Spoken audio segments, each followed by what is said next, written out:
សូមជូនរឿងសំឡេងធ្ងរចេញពីទឹកងងព្រៃរឿងខ្មោចរន្ធត់ព្រឺព្រួយពន្លឺព្រះច័ន្ទពណ៌ប្រាក់ស្លេកស្លាំងចាំងកាត់តាមចន្លោះមេឃឈើធំធំដែលដុះប្រតាក់ក្រឡាគ្នាបង្កើតជាស្រមោលរេរ៉ាំគួរឲ្យព្រឺក្បាលនៅលើផ្ទៃដីដែលពោពេញទៅដោយស្លឹកឈើស្ងួតនិងវលាប្រតាក់ក្រឡាក្នុងជម្រៅព្រៃជ្រៃដែលស្ងាត់ជ្រងំគ្មានមនុស្សរស់នៅនេះ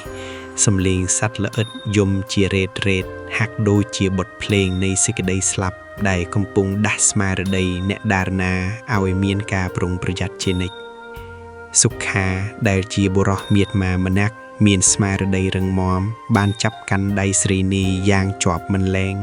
ខណៈដែលពួកគេទាំងពីរកំពុងព្យាយាមដើរកាត់ផ្លូវលំដ៏តូចចង្អៀតមួយដែលពោពេញដោយបន្លាក្នុងបំណងស្វែងរកកន្លែងបោះជំរុំដែលពួកគេបានបាត់បង់តាំងពីពេលប្រឡប់មកម្លេះស្រីនីមានអារម្មណ៍ថាមានខ្យល់ត្រជាក់ស្រើបបក់កាត់តាមឆ្អឹងខ្នងរបស់នាងទោះបីជាអាកាសធាតុក្នុងព្រៃនារដូវនេះមិនសូវជាត្រជាក់ខ្លាំងប៉ុន្មានក៏ដោយនាងសម្លឹងមើលទៅក្នុងភាពងងឹតស្លុបដែលនៅជុំវិញខ្លួនដោយក្តីបារម្ភនិងភ័យខ្លាចយ៉ាងខ្លាំងបំផុតដង្ហើមរបស់នាងចាប់ផ្ដើមដង្ហក់ញាប់ទៅតាមចង្វាក់បេះដូងដែលកំពុងលោតគញ្ជ្រោនស្រាប់តែភ្លាមនោះសំឡេងចម្លែកមួយបានបន្លឺឡើងចេញពីក្នុងកំពូតព្រៃក្រាស់ដែលនៅក្បែរផ្លូវដើររបស់ពួកគេវាជាសំឡេងធ្ងរតិចដែលស្ដាប់ទៅហាក់ដូចជាមនុស្សម្នាក់កំពុងរងទុក្ខវេទនាយ៉ាងធ្ងន់ធ្ងរឬក៏កំពុងព្យាយាមលាក់បាំងនូវអារម្មណ៍អថាកំបាំងអ្វីម្យ៉ាងដែលមិនអាចថ្លែងបាន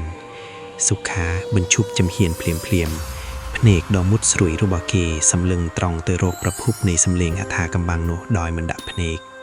គេលើកម្រាមដៃដាក់លើបបោមាត់ជាសញ្ញាប្រាប់ស្រីនីឲ្យនៅស្ងៀមបំផុតដើម្បីកុំឲ្យមានការរំខានតើបងឮសំឡេងអីទេស្រីនីខ្សឹបសួរដោយសំឡេងញ័រដូចកូនសត្វ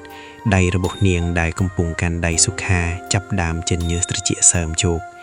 សុខាមិនឆ្លើយតបភ្លាមទេគីព្យាយាមផ្ទៀងត្រជាស្ដាប់ម្ដងទៀតដោយយកចិត្តទុកដាក់បំផុតសំឡេងនោះមិនមែនជាសំឡេងសត្វសាហាវដូចជាខ្លាឬតឡើយប៉ុន្តែវាជាសំឡេងដែលស្ដាប់ទៅមានជីវិតមានព្រលឹងវិញ្ញាណនិងមានភាពរស់រវើកយ៉ាងចម្លែកបំផុត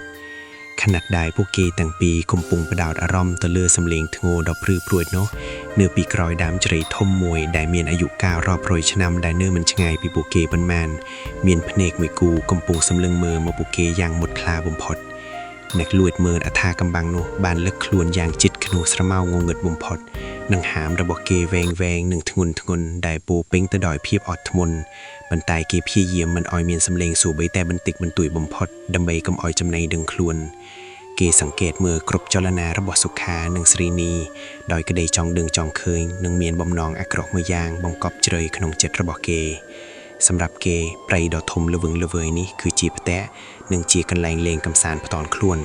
ហើយអ្នកចំណូលថ្មីដោយវង្វេងផ្លូវទាំងពីរនាក់នេះគឺជាចំណីដ៏មានតម្លៃនិងទាក់ទាញបំផុតដែលគេមិនអាចរំលងបានឡើយក្នុងរាត្រីនេះបងគិតថាយើងគួរទៅមើលបន្តិចតួចដឹងសុខានិយាយដោយសំឡេងតិចបំផុតបើទោះបីជាក្នុងចិត្តគេមានការភ័យខ្លាចបន្តិចបន្តួចក៏ដោយប៉ុន្តែសភាវកិច្ចជាបុរសដែលចង់ដឹងការពិតបានជំរុញឲ្យគេចង់ដឹងថាមានអ្វីកើនឡើងនៅទីនោះឲ្យប្រកាសស្រីនីក្រវីក្បាលយ៉ាងលឿនទាំងទឹកភៀករលីងរលោងកុំអីបងវាប្រហែលជាគ្រោះថ្នាក់ខ្លាំងណាស់យើងគួរតែរត់ទៅរកផ្លូវធំវិញទើបវាជាជំរឿល្អប៉ុន្តែសុខាមិនស្ដាប់តាមការខាត់ខៀងឡើយគេចាប់ផ្ដើមបោះជំហានយឺតឈួរទៅរកកំពតព្រៃដែលមិនចេញសំឡេងធ្ងរនោះ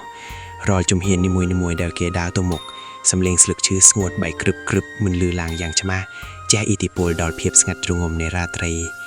អ្នកលួចមើលចាប់ដើមធ្វើចលនាយ៉ាងស្ងាត់បំផុតតាមពីក្រោយពួកគេជាប្រចាំគេវាកាត់ខ្មាល់ខ្ពស់ដូចជាសត្វព្រៃដ៏សាហាវដែលកំពុងតាមប្រមាញ់ចំណីដ៏ឆ្ងាញ់ពិសាភ្នែករបស់គេមិនដែលបោះបង់ការតាមដានរាងកាយដ៏ស្រស់ស្រាតនិងញាប់របស់ស្រីនីឡើយគេជួចិត្តមើលភាពភ័យខ្លាចដែលស្ដែងចេញតាមរយៈទឹកមុខនិងកាយការរបស់នាងបំផុតសំឡេងធ្ងរក្នុងព្រៃកាន់តែបន្លឺឡើងខ្លាំងទៅនិងកាន់តែច្បាស់ទៅ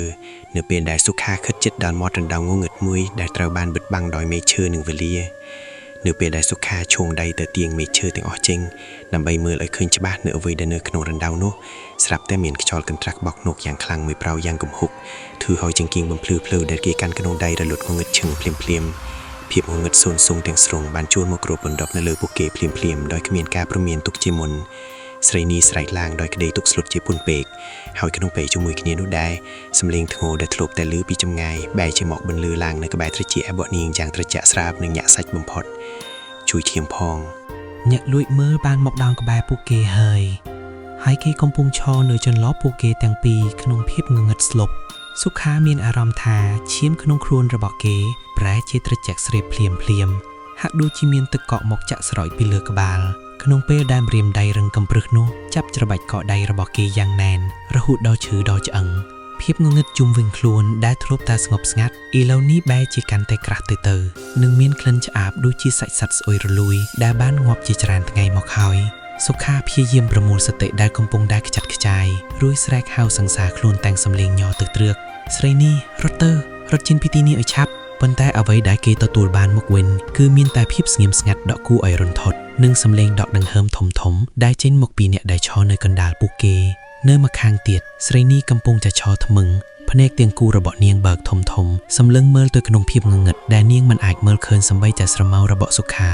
នាងមានអារម្មណ៍ថាមានអ្វីមួយយ៉ាងត្រជាក់និងមានរោមគ្រឿមកំពុងតែអង្អែលថ្ពាល់របស់នាងថ្នមពីក្រោយខ្នងរបស់នាងក៏មានសំឡេងដង្ហើមដែលធំក្លិនមរណៈជាក់មកបាក់កញ្ចឹងករបស់នាងជួយខៀវផងសំឡេងដដាលនោះបន្លឺឡើងម្ដងទៀតប៉ុន្តែលើកនេះវាមិនមែនជាការខ្សឹបទៀតទេវាគឺជាការស្រែកធ្ងរយ៉ាងឈឺចាប់ដែលចេញមកពីបំពង់កដែលហាក់ដូចជាមានឈាមស្ទះភ្លាមនោះពពុះខ្មៅដែលធ្លាប់តែបិទបាំងពន្លឺព្រះច័ន្ទក៏បានរសាត់ចេញយឺតបើកផ្លូវឲ្យពន្លឺពណ៌ប្រាក់ចាំងទម្លុះមកចំកណ្ដាលព្រៃបង្ហាញឲ្យឃើញនៅរូបរាងដ៏គួរឲ្យរន្ធត់ដែលកំពុងឈរនៅចន្លោះពួកគេបុរសម្នាក់ដែលមានរូបរាងខ្ពស់ស្រឡះសម្លៀកបំពាក់ដាច់រហ័សដូចជាក្រណាត់យូតជើងប្រឡាក់ទៅដោយឈាមក្រៀមពណ៌ខ្មៅនិងមានស្បែកជ្រាវជ្រួញស្លេកស្លាំងដូចជាសាកសពដែលស្ងួតឲ្យឈាមកំពុងឈរអោនក្បាលចុះមកដីអ្វីដែលគួរឲ្យរន្ធត់បំផុតនិងធ្វើឲ្យសុខាចង់គាំងបេះដូងស្លាប់នោះគឺភ្នែករបស់គេគ្មានប្រស្រីឡើយវាមានតែពណ៌សរងៀងដែលពោពេញទៅដោយសរសៃឈាមតូចមាត់របស់គេត្រូវបានដេរភ្ជាប់គ្នាដោយខ្សែលួសដែលជាន់គ្នាជាច្រើនជាន់ប៉ុន្តែឈាមស្រស់ៗនៅតែបន្តហូរចេញតាមចន្លោះខ្សែលួសនោះមិនឈប់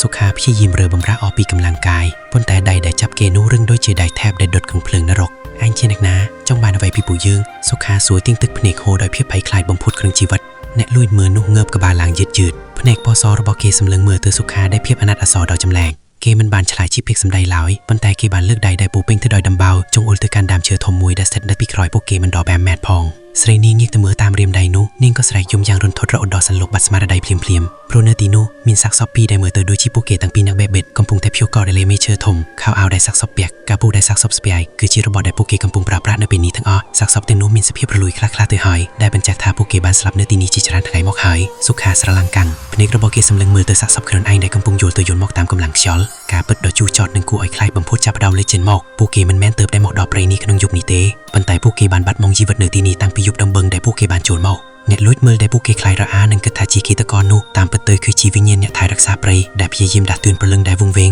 ឲ្យដឹងពីការពិតដ៏អាកំបាំនេះសំឡេងធ្ងរដែលពួកគេឮតាំងពីចម្ងាយរហូតដល់ក្បែរត្រជាក់មិនមែនជាសំឡេងអ្នករតីឡើយវាគឺជាសំឡេងវិញ្ញាណរបស់ពួកគេខ្លួនឯងដែលកំពុងស្រែករកផ្លូវចេញពីភាពងងឹតនៃមរណៈពួកយើងស្លាប់ហើយមែនទេសុខាខ្សឹបសួរខ្លួនឯងទាំងតកស្រុតជាទីបំផុតរូបកាយវិញ្ញាណរបស់អ្នកលួចមើលក៏ចាប់ផ្ដើមរលាយបាត់ទៅក្នុងផ្សែងអបពណ៌សបន្សល់តែភាពស្ងប់ស្ងាត់ដ៏គួរឲ្យញាក់សាច់សុខាព្យាយាមអូបក្រសាប់រាងកាយស្រីនេះដែលស្ទុកស្ទឹងនៅលើដីប៉ុន្តែពេលដែលគេប៉ះនាងដៃរបស់គេបែរជាឆ្លងកាត់រាងកាយនាងដូចជាខ្យល់ពួកគេទាំងពីរបានក្លាយជាផានមួយនៃព្រៃអាកំបាំងនេះជារៀងរហូតដោយគ្មានផ្លូវត្រឡប់ក្រោយឡើយសំឡេងខ្យល់បោកកាត់មេឈើបន្លឺឡើងម្ដងទៀតដូចជាសំឡេងសើចចំអកយ៉ាងត្រជាក់ចំណែកឯសំឡេងធ្ងរដ៏រន្ធត់ក៏ចាប់ផ្ដើមបន្លឺឡើងសាយជាថ្មីត្រៀមខ្លួនរងចាំទទួលនឹងចំនួនថ្មីដែលហ៊ានឈានចូលមុខក្នុងព្រៃមរណៈនេះភាពងងឹតត្រឡប់មកក្របដណ្ដើមម្ដងទៀតបិទបាំងនូវរឿងរ៉ាវដ៏រន្ធត់ដែលទើបតែបានកើតឡើងបន្សល់តែភាពស្ងប់ស្ងាត់ដែលបង្កប់ដោយភាពភ័យខ្លាចដល់ឆ្អឹងខ្នងសម្រាប់អ្នកដែលហ៊ានមកសាកល្បងនៅទីនេះ